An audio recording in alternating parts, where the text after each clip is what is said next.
ಪತ್ರದಲ್ಲಿ ಸಿಟಿ ರವಿ ಕೊಟ್ಟ ದೂರನ್ನ ಉಲ್ಲೇಖಿಸಿ ಸರ್ಕಾರದಿಂದ ಕ್ಲಾರಿಫಿಕೇಶನ್ ಕೇಳಿದ್ದಾರೆ.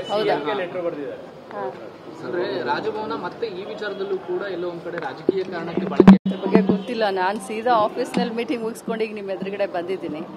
ಅದು ಮುಖ್ಯಮಂತ್ರಿಗಳಿಗೆ ಬರೆದಿದ್ರೆ ಅದು ರಾಜ್ಯಪಾಲರಿಗೆ ಬಿಟ್ಟಿರೋದು, ಮುಖ್ಯಮಂತ್ರಿಗಳಿಗೆ ಬಿಟ್ಟಿರೋದು ಅಲ್ವಾ. ಈಗ ನಾನೇನಾದರೂ ಅವ್ರ ಥರ ಬೇಜವಾಬ್ದಾರಿಯಾಗಿ ಟಿ ರವಿ ಅವ್ರು ಹೇಳ್ತಾರಲ್ಲ ಎಲ್ಲ ಸರ್ಕಾರ ಅವ್ರದ್ದಿದೆ ಒತ್ತಡದಿಂದ ಅಂತ, ನಾನು ಹಾಗೆ ರಾಜ್ಯಪಾಲರ ಮೇಲೆ ಗೂಬೆ ಕೂರ್ಸೋಕ್ಕಾಗತ್ತಾ? ನಾನು ಎಲ್ಲಿ ಮಾಡಬೇಕು ಅಲ್ಲಿಗೆ ಆಲ್ರೆಡಿ ಮಾಡಾಗಿದೆ.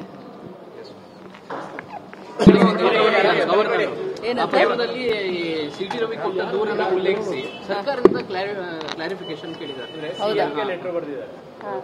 ಅಂದ್ರೆ ರಾಜಭವನ ಮತ್ತೆ ಈ ವಿಚಾರದಲ್ಲೂ ಕೂಡ ಎಲ್ಲೋ ಒಂದ್ ಕಡೆ ರಾಜಕೀಯ ಕಾರಣಕ್ಕೆ ಬಳಕೆ ಬಗ್ಗೆ ಗೊತ್ತಿಲ್ಲ. ನಾನು ಸೀದಾ ಆಫೀಸ್ನಲ್ಲಿ ಮೀಟಿಂಗ್ ಮುಗಿಸ್ಕೊಂಡು ಈಗ ನಿಮ್ಮ ಎದುರುಗಡೆ ಬಂದಿದ್ದೀನಿ.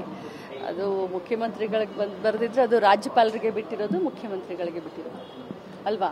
ಈಗ ನಾನೇನಾದರೂ ಅವ್ರ ಥರ ಬೇಜವಾಬ್ದಾರಿಯಾಗಿ ಟಿ ರವಿ ಅವ್ರು ಹೇಳ್ತಾರಲ್ಲ ಎಲ್ಲ ಸರ್ಕಾರ ಅವ್ರದ್ದಿದೆ ಒತ್ತಡದಿಂದ ಅಂತ, ನಾನು ಹಾಗೆ ರಾಜ್ಯಪಾಲರ ಮೇಲೆ ಗೂಬೆ ಕೂರ್ಸೋಕ್ಕಾಗತ್ತಾ? ನಾನು ಎಲ್ಲಿ ಮಾಡಬೇಕು ಅಲ್ಲಿಗೆ ಆಲ್ರೆಡಿ ಮಾಡಾಗಿದೆ.